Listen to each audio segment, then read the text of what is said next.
Welcome back to Sissy Maya. Make sure to subscribe to our channel to never miss an update. Additionally, consider subscribing to my Patreon to get access to these features, and much more. Ryan Brown found himself drenched, chilled, and thoroughly irate as he trudged across the muddy field, his collar flipped up in a futile attempt to deflect the rain. His car had careened off the road in the downpour, leaving him no choice but to abandon it and seek refuge at a nearby farmhouse. Each step through the squelching mud tested his endurance. Arriving at the farmhouse porch, Ryan's fury had dissipated into sheer misery, compounded by his sogginess, the biting cold, and exhaustion. Knocking weakly on the door, he slouched against the frame, drained from the arduous journey to shelter. Behind the door, faint movements hinted at life within. Presently, a young man with blonde hair and a casual attire of jeans and a t-shirt opened the door, barefoot as if caught mid-wardrobe change. "Apologies for the intrusion," Ryan began, "but my car skidded off the road, and I urgently require the use of a telephone." Before he could finish, darkness enveloped him, and he collapsed noiselessly onto the porch. Reacting swiftly, the young man called out to someone inside, "John, come quickly. We need assistance." Moments later, an equally attractive young woman, blonde like the man, joined them at the door, surveying Ryan's prone form. "Let's bring him inside and dry him off before he falls ill," she suggested, her concern evident. Ryan gradually regained consciousness, disoriented about his surroundings. Blinking his eyes open, he found himself reclining on a couch in an unfamiliar living room.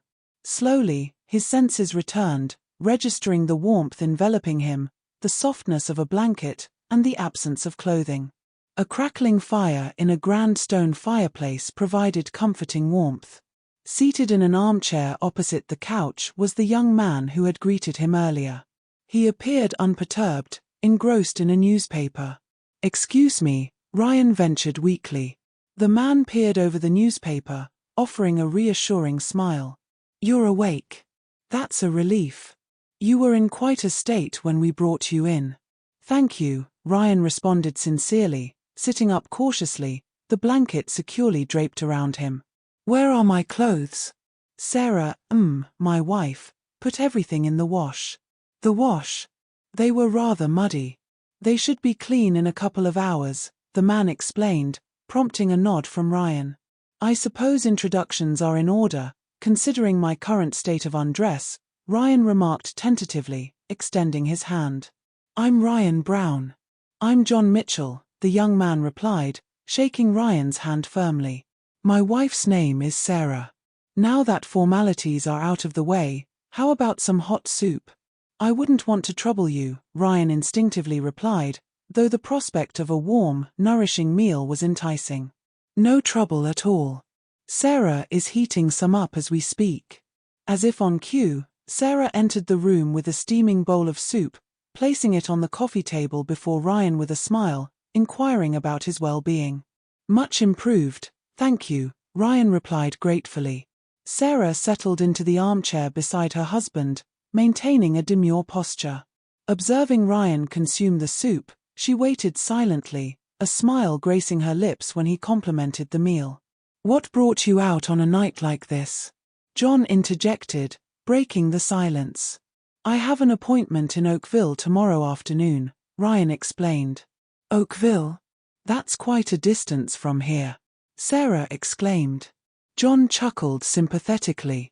"I doubt you'll make it in this weather." "Probably not," Ryan sighed, listening to the rain pounding on the farmhouse roof. "It's really coming down." John nodded solemnly, then shook his head. "According to the news, this is the worst storm we've had in 20 years. Almost as soon as he finished speaking, the lights flickered and died out. In the dim glow of the fireplace, everyone exchanged uncertain glances. "I'll go check the fuses," Sarah volunteered, rising abruptly. She navigated her way into the kitchen, but a collision with an unexpected object elicited a sharp expletive from her.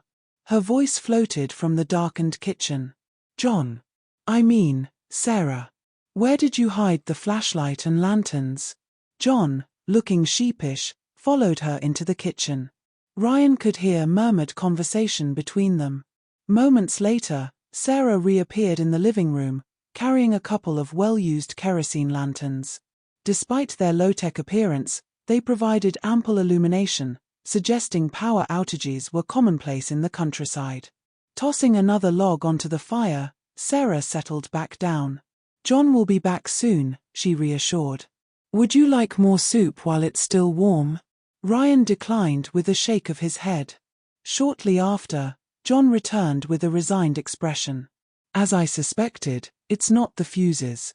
The storm knocked out the power," he reported, lifting the telephone receiver and confirming the lack of dial tone. "No phones either. If both are down, the bridge is probably out too. It seems we're all stuck here for a while. This feels like the setup for a bad horror movie, doesn't it?" Ryan chuckled. "Or one of those old jokes about a salesman and a farmer's beautiful daughter." John laughed, while Sarah looked amused. "Actually, we do have a daughter, but she's away at Stanford. Rob's a junior, studying business administration," John said proudly. "Your daughter's a junior at Stanford?" Ryan exclaimed, surprised. He glanced at the couple, struggling to reconcile their youthful appearance with having a college-age child. "We're older than we appear," Sarah remarked casually, noticing Ryan's confusion. John nodded in agreement. "Much older. And to clear up any doubts, Rob is 22 and our biological daughter." Perplexed, Ryan scrutinized the couple once more. They didn't look a day over 25, maybe 27 at most. "If you don't mind me asking, how old are you two?" he inquired. "I'm 52, and my wife's 49, John revealed.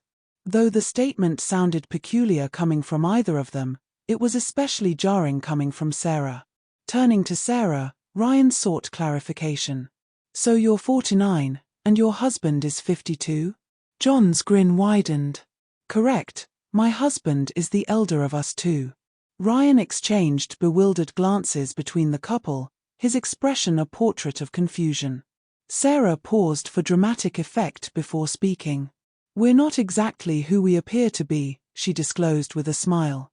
Ryan's blank expression seemed to intensify as he looked between his hosts.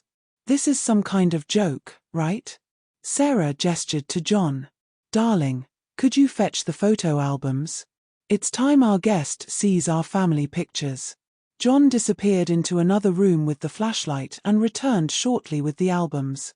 Handing one to Ryan, he settled beside him on the couch, while Sarah positioned herself nearby, evidently prepared to narrate the photos.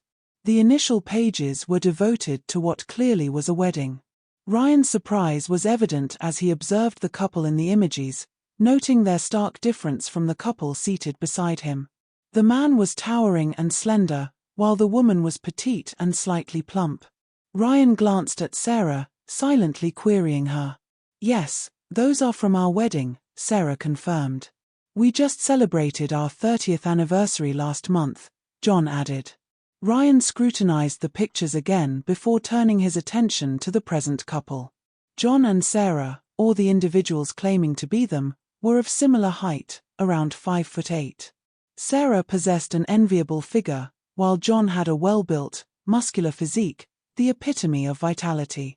The subsequent pages chronicled the couple's happiness in various settings, including their honeymoon, followed by snapshots featuring Sarah during her pregnancy. Wordlessly, Sarah passed him the second album. The early pages depicted the couple with their newborn, followed by the growth of their child. However, it wasn't until the child's 4th or 5th birthday photos that Ryan's realization dawned. Their supposed daughter, who they claimed was at Stanford, was depicted as a boy. Apart from aging, the subsequent pictures held little surprise until the child reached around 12 years old. Suddenly, a girl appeared in the photos. A pattern emerged, alternating between images of the girl and the boy. However, what astonished Ryan the most were the pictures from a particular summer. Many depicted a tall, lean young man, often clad in overalls or jeans without a shirt. In some, it seemed he wore a well-filled bikini top beneath the overalls. Had Ryan not witnessed the evidence firsthand, He might have suspected his hosts of orchestrating an elaborate prank. Yet, the authenticity of the photographs left no room for doubt. Flipping through more pages, Ryan noticed something particularly peculiar. In one image featuring John and Sarah, they appeared identical in height and appearance to their present selves. John gently retrieved the album from Ryan's grasp. Our other pictures are on videotape. Unfortunately, we can't show them due to the power outage. There are some intriguing scenes you might find interesting. Sarah said, I believe it's time we reveal the truth to Ryan. Would you mind fetching the medallion? As John exited the room, Ryan turned to Sarah with a quizzical expression. Could you shed some light on what's happening here? I should wait for Sarah's return before elaborating, Sarah replied, but she always says I can't keep a secret.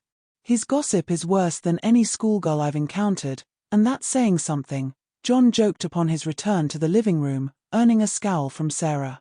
Ever heard of the medallion of Zulo? John inquired. Ryan shook his head. Well, legend has it that it was crafted by a witch doctor in Bronze Age Africa. The earliest mention dates back to a missionary's diary entry in 1875.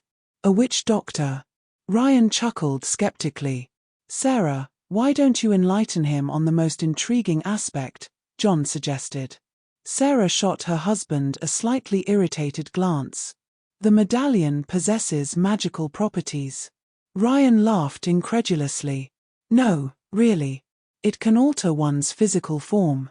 Simply place the medallion on, touch an item of clothing to it, and you transform into the individual to whom the garment belongs. Or if you touch something unworn, you transform into the person you'd have been if born into that body, John added. Ryan blinked, struggling to grasp the concept. You saw the pictures, right? How tall do you think John was when we got married? I don't know, 6'6". Close. I was 6'5" and weighed 150 pounds, Sarah interjected. And I stood at 5'1", weighing about the same, John chimed in. Sarah always despised her height, and I wasn't fond of being so tall and skinny. Once we discovered the medallion's capabilities, we began experimenting.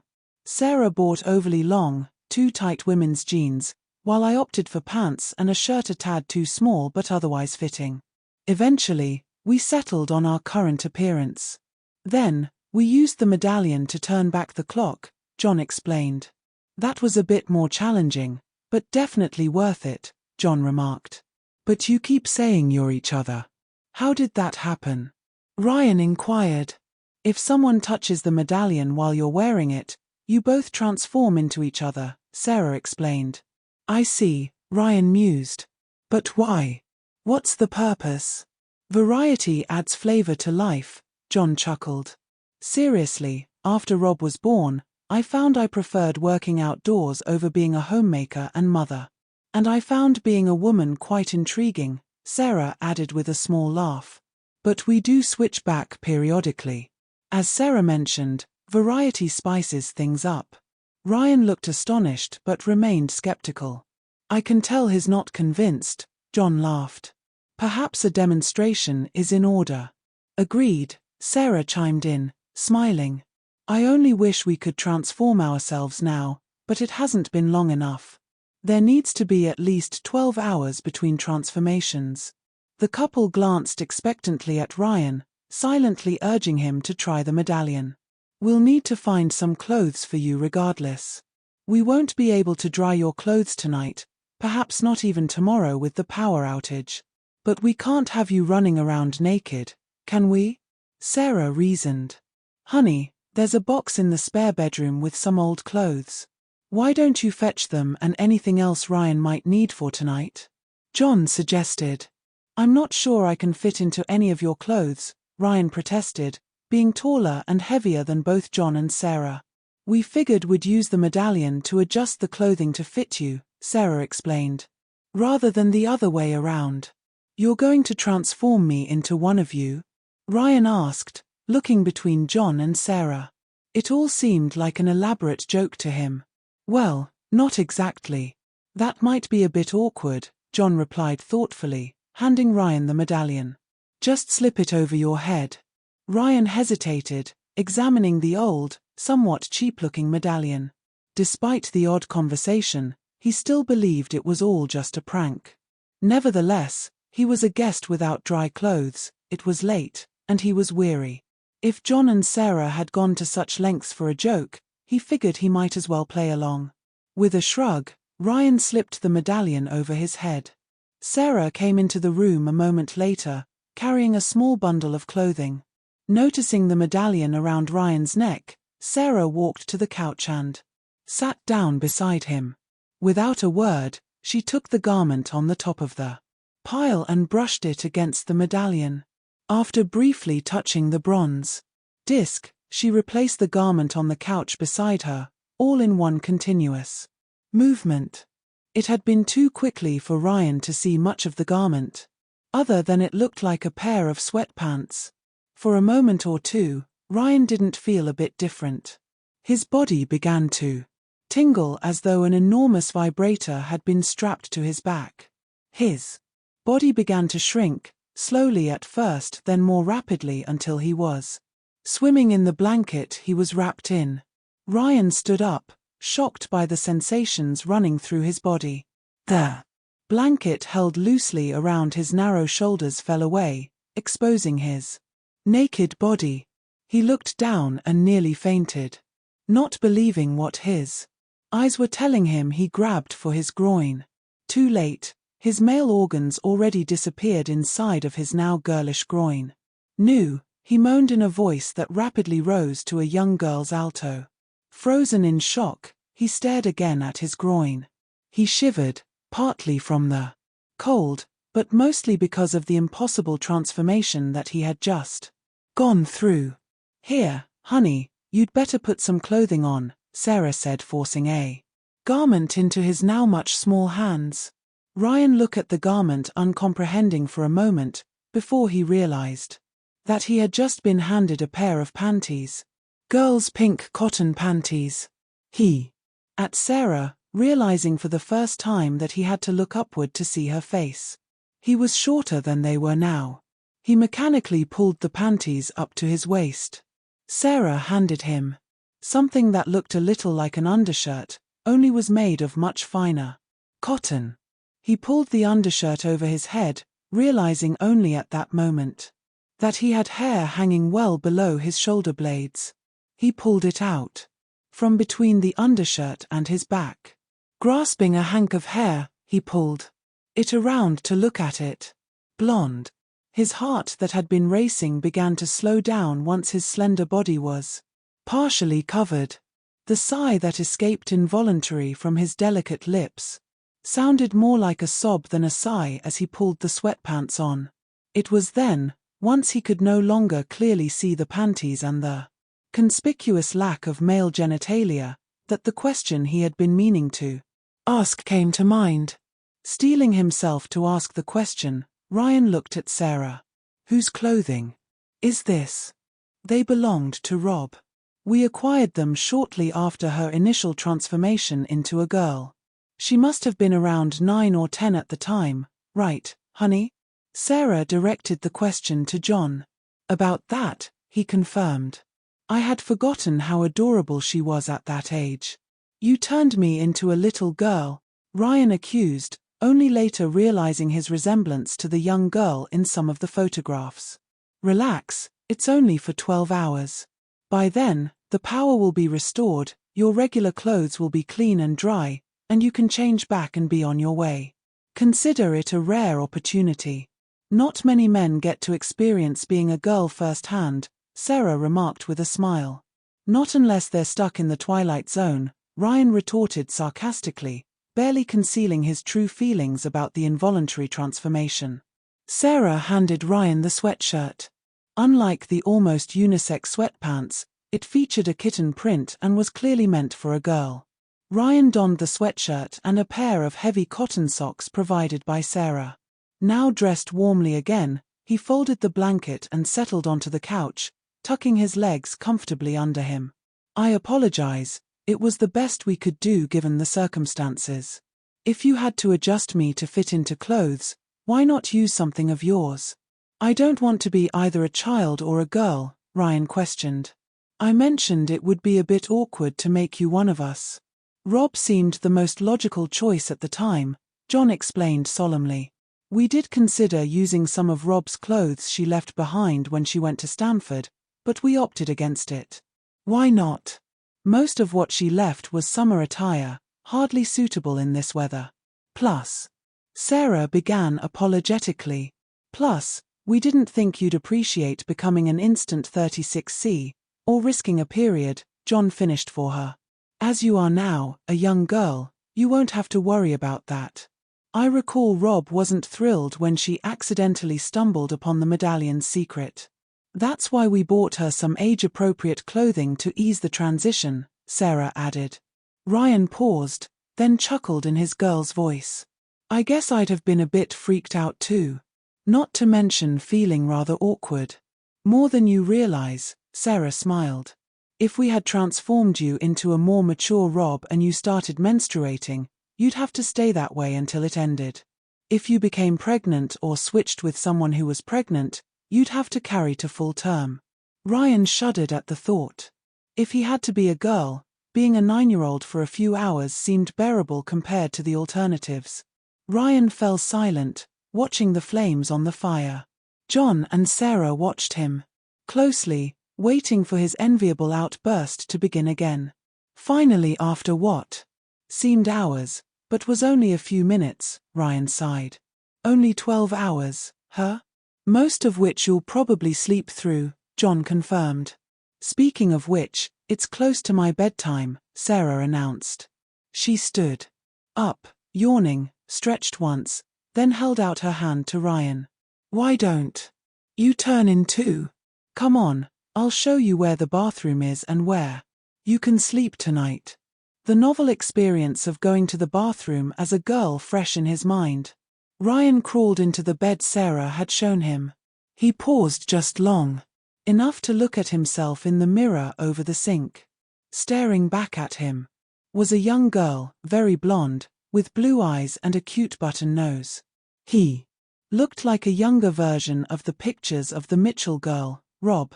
Tired from his ordeal walking to the farmhouse and the stress of suddenly finding himself a young girl, Ryan didn't have time to explore his body, much beyond gingerly cupping his groin with his hand over his panties. Marveling at the smooth flat surface, Ryan yawned twice then fell asleep. Ryan felt a hand shaking his shoulder, jolting him awake. Ryan, wake up.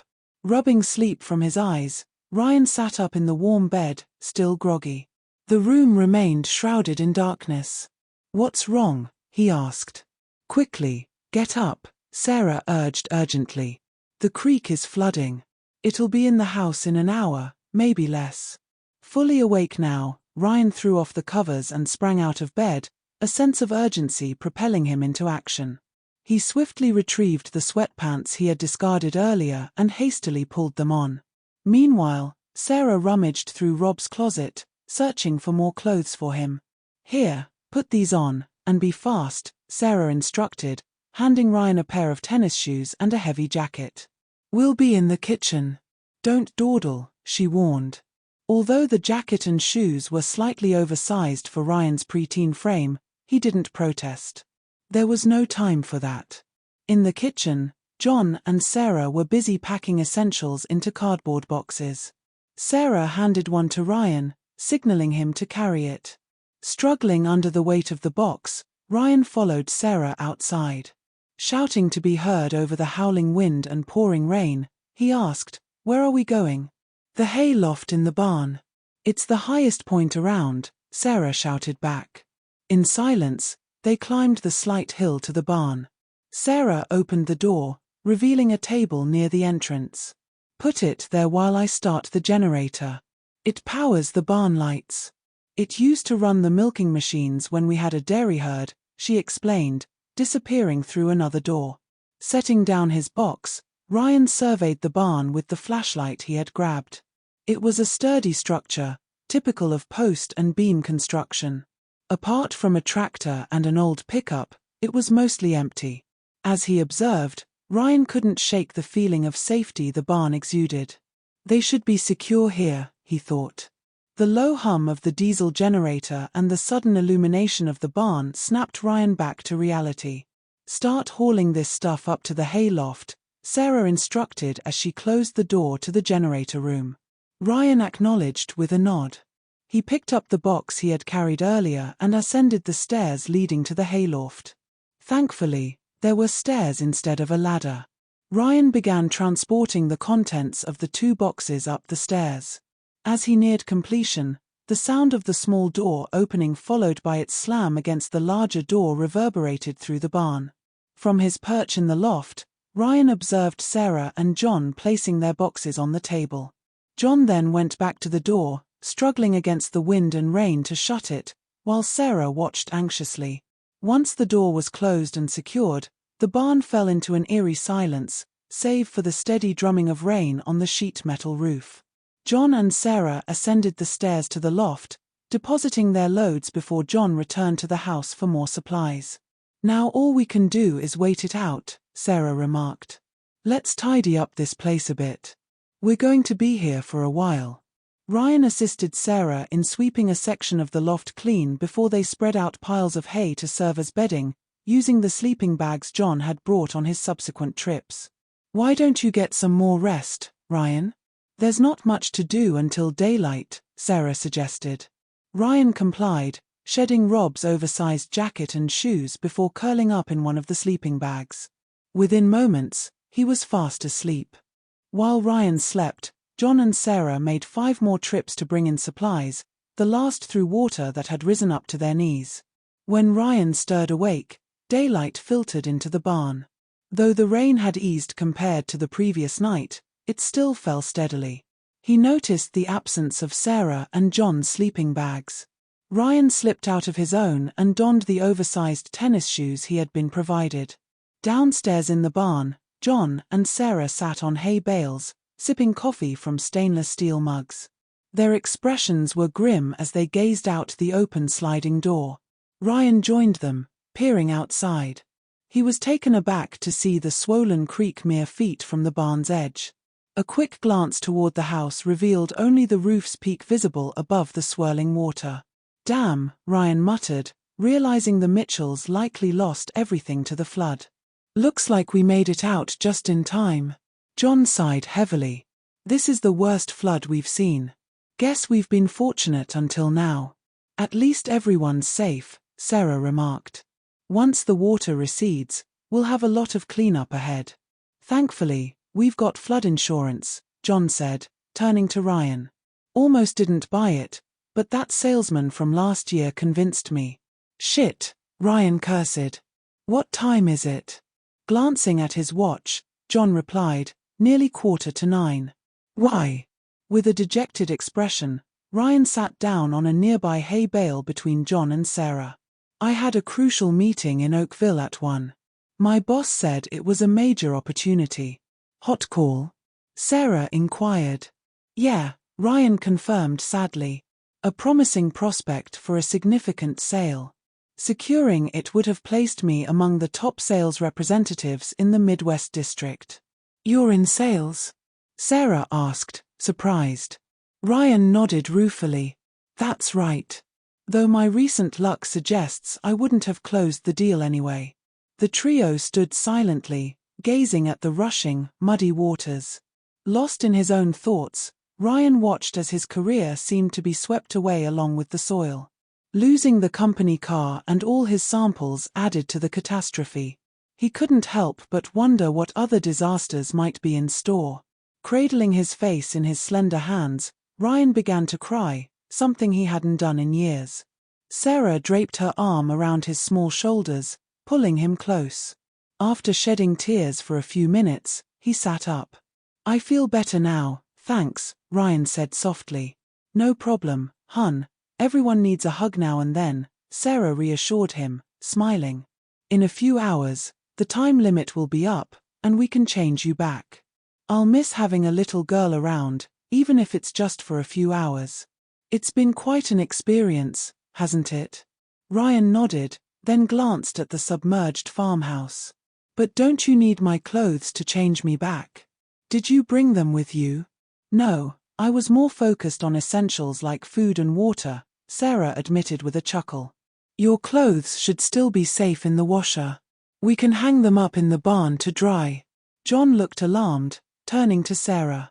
Did you remember to bring the medallion?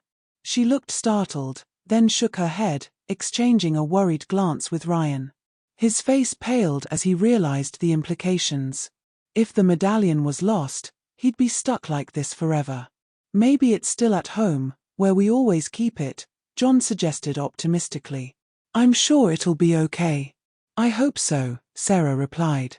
As much as I enjoy variety, I'm not keen on being you for the rest of my life. What about me? Ryan cried out. John and Sarah exchanged blank looks, realizing they hadn't considered that possibility. Rob. You're back sooner than expected, Sarah greeted her daughter with a hug, 6 weeks after the devastating flood. I managed to catch some good connections, Rob replied, taking in the sight of the room. Water stains still marked the walls, and most of the furniture was gone along with the carpeting. Looks like you've made progress with cleaning up. Sorry I couldn't be here to help with the heavy lifting. You had your finals to focus on, dear. That was more important than dealing with a bit of mud and water, Sarah reassured her. I'm just relieved you both made it out in time, Rob said with a smile. Mom, you're positively glowing. Sarah blushed. Thank you, but remember, I'm actually your father. Rob chuckled. I had a suspicion you two were switching roles now and then, but I couldn't confirm it until now. You make quite the convincing woman, Dad. Speaking of Mom, where is he? I mean, she? He's gone to town to pick up paint and some more cleaning supplies. Should be back soon. Great, I can pitch in with the painting at least. Did any of my boy clothes survive? If I'm going to help, I should change. Sarah hesitated for a moment. No, I'm afraid not. That's fine, I'll head into town tomorrow and grab some jeans and a work shirt. Honestly, I'm looking forward to being a boy again for a few weeks. Rob, honey, there's something I need to tell you. We lost the medallion in the flood. Rob looked taken aback for a moment before shaking her head. Maybe it's for the best, she sighed. I've met someone special at school, and we. Rob's smile grew as she trailed off, realizing the implications. Oh my goodness, Dad.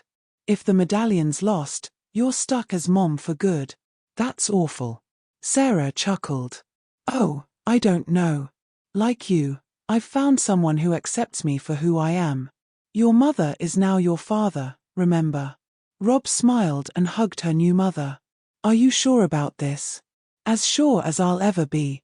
Besides, even if we still had the medallion, we couldn't change back now anyway, Sarah teased, her eyes twinkling. Not for another 9 months at least. You're pregnant, Rob exclaimed, aware of the medallion's limitations. But how? Sarah smiled. We had to pass the time somehow while waiting for the water to recede. Can you think of a better use for a haystack in the middle of the night? Both mother and daughter burst into laughter. Their giggles echoed until they heard a horn honking outside. That must be your dad and Jamie. Jamie? Who's Jamie? Rob inquired. Sarah swiftly explained the situation. So we all agreed that Ryan. Jamie will stay with us as our second daughter, your younger sister, until she's old enough to be on her own. We'll even support her through college if she wants. Rob burst into laughter again. What's so amusing? Sarah asked. Wiping tears from her eyes, Rob shook her head. He used to be a salesman, right? Sarah nodded.